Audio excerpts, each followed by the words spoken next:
안녕하세요. 오늘은 사도행전 23번째 시간 17장을 살펴보도록 하겠습니다. 지도를 보겠습니다. 안디옥에서 출발해서 갈라디아 지방에서 복음을 전거하고 성령께서 아시아에 들어가지 말라 하신 말씀, 그리고 주의 영이 비두니아로도 가지 말라 하신 말씀을 듣고 무시아 지방을 거쳐 드로아에 이르게 됩니다. 드로아에서 배를 타고 네아폴리로 갔죠. 네아폴리에서 빌립보, 마게도니아 첫 성입니다. 여기에서 감옥에 갇혔죠. 매를 맞았죠. 몸이 만신창이가 되었습니다. 그 몸을 이끌고 암비볼리 그리고 아볼로니아를 거쳐서 데살로니가에 이르게 됩니다. 데살로니가에서 핍박을 받고 베레아로 갔다가 베레아에서 이제 아테네까지 내려가서 복음을 증거했다는 내용이 17장입니다. 빌립보에서 아테네까지의 거리가 상당한 거리입니다. 637km. 자, 그러면 내용을 살펴봅시다. 첫째, 데살로니가에서의 복음 증거입니다. 유대인의 회당에 들어가죠.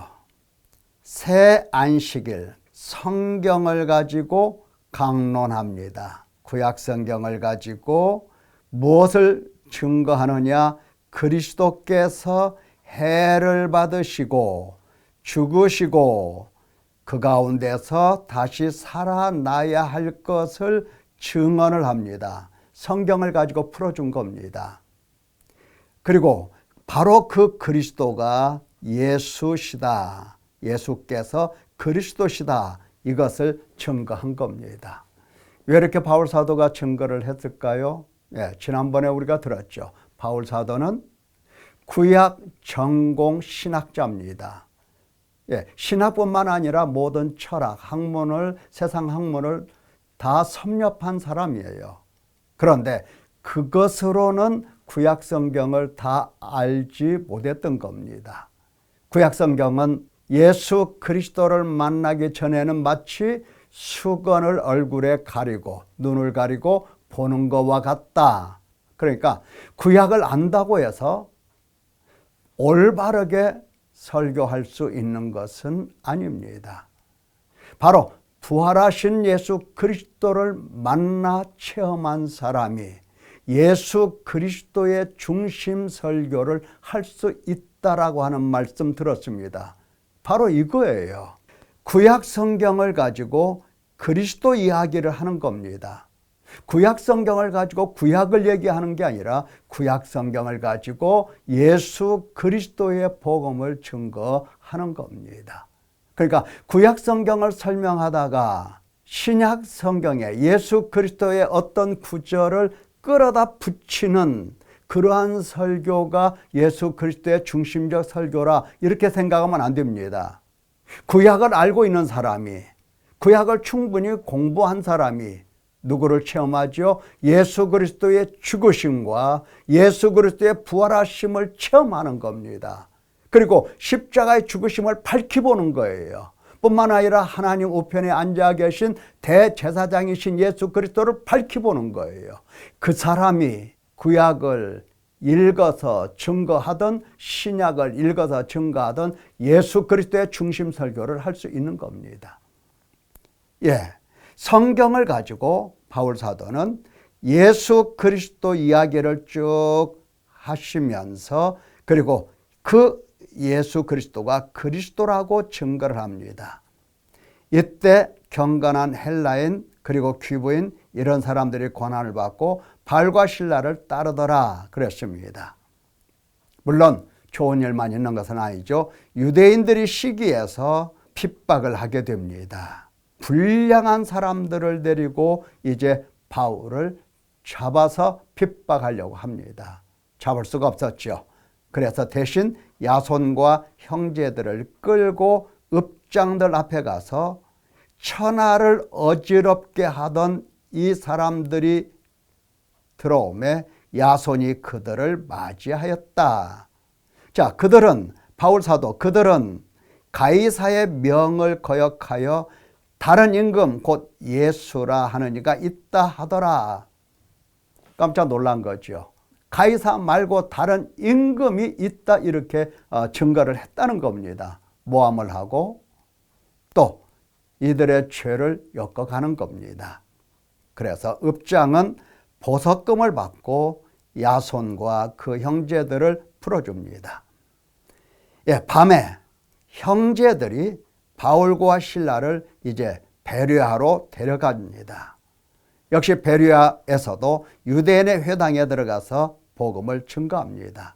베레아 사람들은 간절한 마음으로 말씀을 받고 이것이 그러한가 하여 날마다 성경을 상고했다. 이렇게 기록을 하고 있습니다. 그러니까 바울 사도는 마찬가지로 베레아에서도 구약 성경을 가르쳐서 예수 그리스도 이야기를 풀어냈던 겁니다.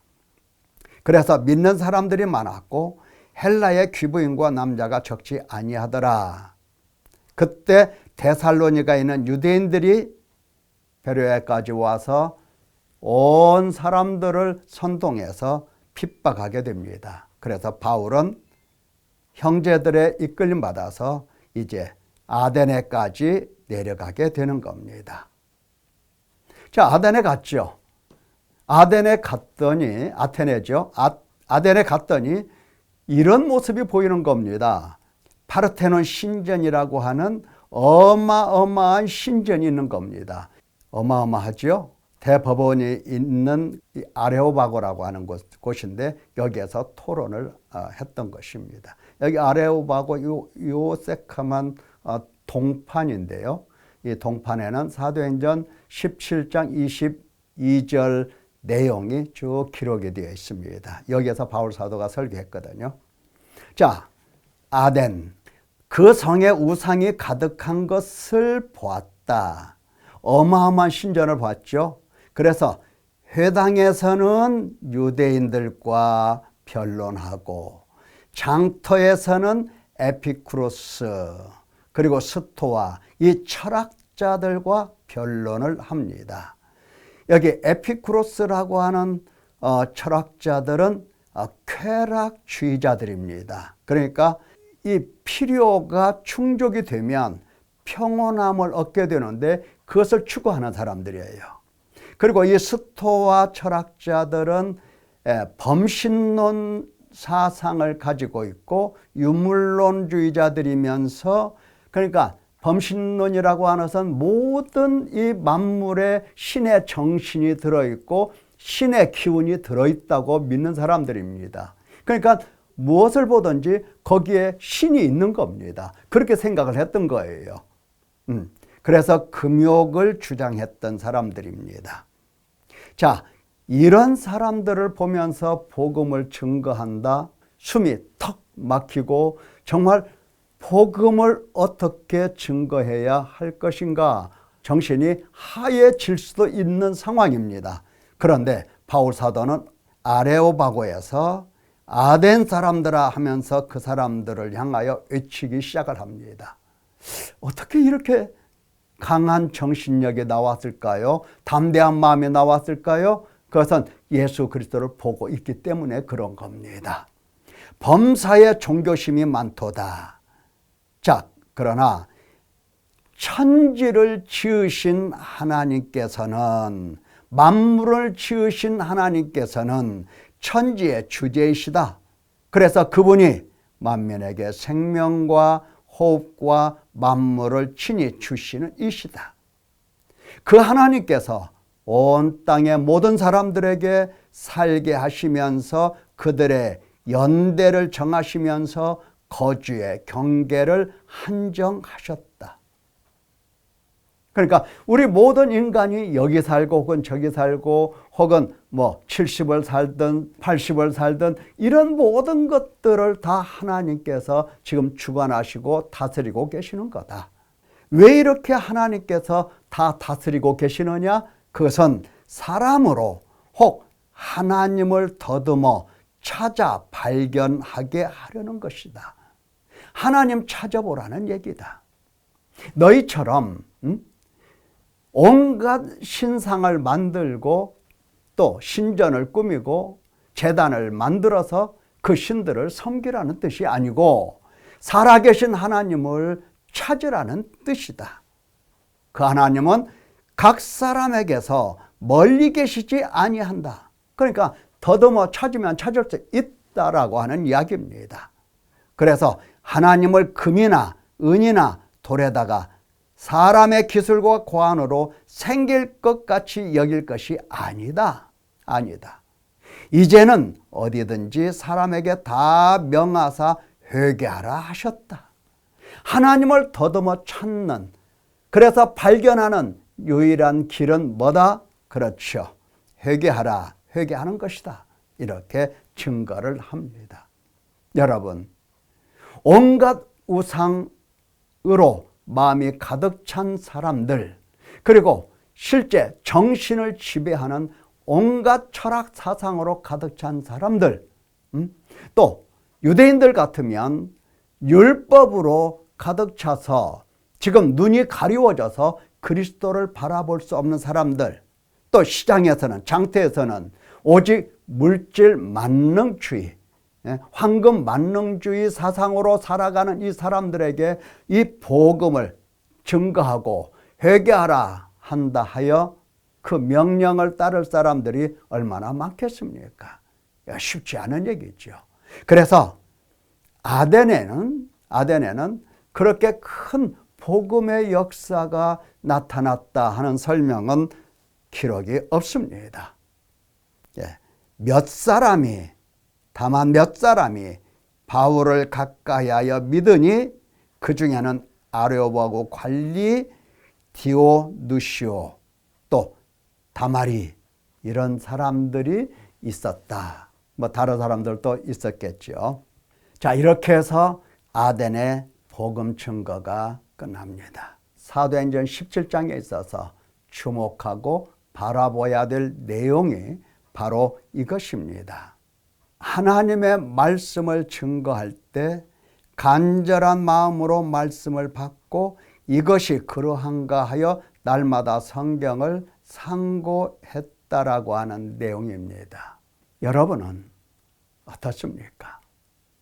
하나님의 말씀을 들을 때에 어떤 마음으로 말씀을 받고 또 말씀을 들은 후에 여러분들은 무엇을 행하십니까? 바로 그 문제입니다.